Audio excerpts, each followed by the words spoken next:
오늘 에스겔 24장의 본문은 녹슨 가마의 비유를 통하여서 바벨론에 의한 예루살렘의 멸망을 말씀하시는 장면입니다. 특별히 하나님께서 에스겔에게 오늘의 이름을 기록하라고 말씀하십니다. 여기서 말하는 오늘이 언제입니까? 오늘 본문 앞에 보게 되면 아홉째 해 열째 달 열째 날이라고 기록하고 있습니다. 이날은 남유다의 여호야김 왕이 바벨론의 포로로 끌려간 후 9년 10월 10일이 되는 날이었고, 즉 남유다의 마지막 왕이었던 시드기야가 그를 대신해서 이제 남유다를 통치한 연수이기도 합니다. 그리고 무엇보다 중요한 것은 바로 이날이 바벨론에 의하여 예루살렘이 함락된 날이었습니다. 이스라엘은 이날을 기념하여 이제 금식하고 또 슬픈 날로 이렇게 지키고 있습니다. 하지만 단지 슬프게 생각하고 금식한다고 해서 이 날이 우리에게 의미를 주는 것이 아니겠죠. 이러한 일이 왜 일어났는가? 이것을 반복하여 하지 않기 위해서는 우리가 어떻게 해야 하는가? 그것을 알지 못한다면 단지 기념하고 금식하는 것은 의미가 없는 일일 수 있습니다. 이제 그 이유를 하나님께서 에스겔에게 비유로 말씀하시는 것입니다. 오늘 3절 이하의 말씀을 보게 되면은 가마를 걸어 그 안에 물을 붓고 양 한 마리를 골라 각을 떠서 좋은 고기와 뼈를 삶으라고 말씀하십니다. 여기서 가마는 예루살렘 도성을, 그리고 좋은 고기는 예루살렘에 거주하는 지도자와 거민들을 말하고 있는 것입니다. 그렇다면 그 가마와 그 속의 고기가 의미하는 것이 무엇이겠습니까? 에스겔 11장 3절 이하를 보게 되면은 예루살렘의 지도자들이 자신들에 대해서 어떻게 이야기하고 있는지가 나타나 있습니다. 자신들을 가마 속의 고기로 생각했던 것들을 볼 수가 있는데 11장 3절에서 4절 말씀을 제가 읽어드리겠습니다. 그들의 말이 집 건축할 때가 가깝지 아니한즉 이 성읍은 가마가 되고 우리는 고기가 된다 하나니 그러므로 인자야 너는 그들을 쳐서 예언하고 예언할지니라. 예루살렘의 부패한 지도자들이 자신들을 가마 속의 고기라고 생각했습니다. 가마 속의 고기가 무엇이기에 그렇게 생각했겠습니까? 그들에게 있어서 가마 예루살렘은 하나님의 도성이기 때문에 우리가 이 예루살렘에 있는 한 이 고기가 결코 상하거나 태워질 염려가 없는 것처럼 우리 역시 안전할 것이다, 절대로 망하지 않을 것이다, 그렇게 믿고 있었습니다. 하지만 하나님께서 지금 에스겔 24장의 비유를 통하여서 그들의 생각이 우리가 안전하다고 생각했던 것들이 결코 안전하지 않은 것임을 오늘 말씀하고 있는 것입니다. 그들이 거룩하다고 생각했던 이 예루살렘 도성을 향하여서 지금 오늘 무엇이라고 말씀하고 있습니까? 오늘 본문 6절 말씀을 한번 같이 읽도록 하겠습니다. 에스겔 24장 6절 말씀 함께 같이 읽겠습니다. 그러므로 주 여호와께서 이같이 말씀하셨느니라. 피를 흘린 성읍 녹슨 가마 곧 그 속의 녹을 없이 하지 아니한 가마여 화 있을진저 제비 뽑을 곳도 없이 그 덩이를 하나하나 꺼낼지어다. 아멘. 예루살렘을 향하여 녹슨 가마라고 말씀하십니다. 다시 한번 말씀드리지만 유대인들은 예루살렘 성전을 거룩하게 생각했습니다. 하나님께서 이 성전을 거룩하게 하셨기 때문에 이 성전이 있는 예루살렘은 어떤 이방인들의 침입과 도전 앞에서도 결코 망하지 않을 것이라고 믿고 있었습니다. 하지만 이 성전이 거룩한 것이 단지 성전이 있기 때문에 거룩한 것이 아니라 하나님이 있기 때문에 거룩한 것이잖아요. 하나님이 없는 성전은, 하나님의 뜻을 따라가지 않는 성전은 결코 하나님의 집이 될 수 없는 것입니다. 이것은 마치 사사시대에 이스라엘이 블레셋과 전쟁할 때에 그들이 언약궤를 가지고 오면서 언약궤가 우리와 함께 있으면 우린 반드시 전쟁에서 이길 것이다. 왜 하나님께서 그들을 떠나셨는지 돌아보지 않고 단지 언약궤만을 붙잡았던 그들의 어리석음이 지금 다시금 반복되어서 지금 이 성전만 우리에게 있으면, 이 예루살렘이 우리 안에 있으면은 우린 결코 망하지 않을 것이다, 이 문제와 위기를 넘어설 수 있을 것이다 라고 착각하고 있었다는 것이죠. 즉 예루살렘 성전이 그들을 보호해 주지 않습니다. 더 이상 가마 속의 고기는 안전한 것이 아니라는 것이죠. 그들이 생각했던 것처럼 타거나 없어지지 아니하는 그런 것이 아니라는 것입니다. 오히려 이 녹슨 가마에서 삶은 고기는 그 어떤 누구도 먹을 수 없는 버릴마 될 수밖에 없는 그런 고기가 된다는 것이죠. 오늘 6절 말씀에 보게 되면은 이 가마 속의 고기는 제비 뽑을 것도 없이, 즉 좋은 게 있는지 상한 게 있는지 괜찮은 게 있는지 구분할 것 없이 이미 그 녹슨 가마 안에 있는 고기는 다 버릴 수밖에 없다, 모두 다 꺼낼 수밖에 없다라고 말하고 있습니다. 물론 여기서 제비 뽑을 것이 없다는 것이 의인이라도 상관없다 이런 뜻이 아니라는 거예요. 그냥 의인도 있고 뭐 죄인만 있고 이게 상관없이 다 버린다 이것이 아니라, 이미 예루살렘 도성 안에서 의인과 악인을 구분할 수 없을 만큼 총체적으로 이 예루살렘이 부패한 상황 가운데 있었다는 것을 보여주고 있는 것이죠. 그들이 어떻게 부패하였습니까? 그들의 범죄에 대해서 오늘 7절에서 9절까지 말씀을 한번 같이 보도록 하겠습니다. 오늘 본문 7절에서 9절까지 말씀을 저와 함께 교독하여 읽겠습니다. 제가 먼저 읽겠습니다. 그 피가 그 가운데에 있으며 피를 땅에 쏟아 티끌이 덮이게 하지 않고 맨 바위 위에 두었도다.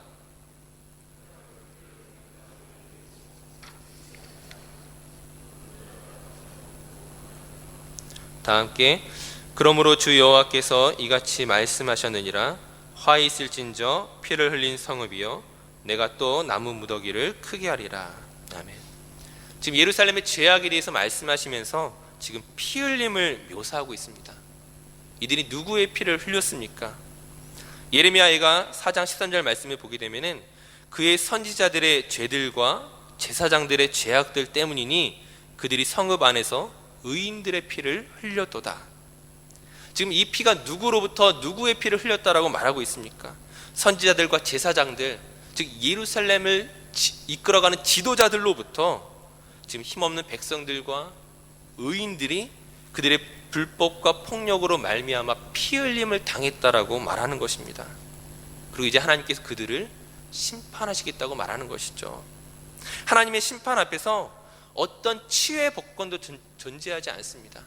내가 제사장인데, 내가 선지자인데, 내가 어떤 사람인데가 아니라 그 죄악으로 말미암아, 그 피 흘림으로 말미암아 비록 그곳이 거룩한 성전이 위치한 예루살렘이라 할지라도 내가 심판하겠다라고 말하는 것이죠.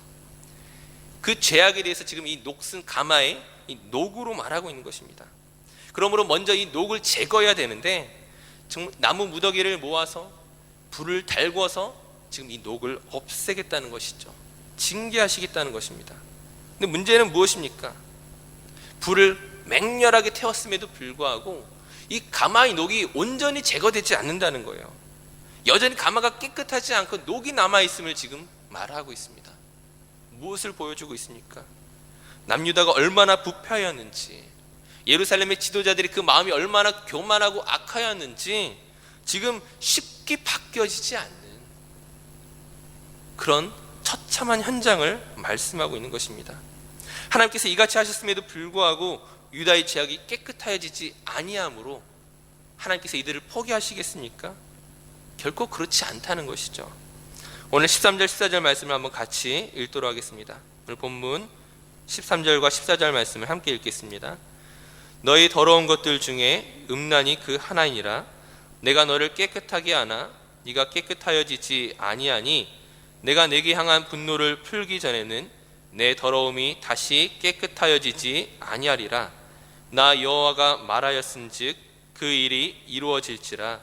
내가 돌이키지도 아니하고 아끼지도 아니하며 뉘우치지도 아니하고 행하리니 그들이 네 모든 행위대로 너를 재판하리라. 주 여호와의 말씀이니라. 아멘. 녹을 제거하다가 그 녹이 없어지지 않았습니다. 하지만 그래도 포기하지 않는다는 거예요.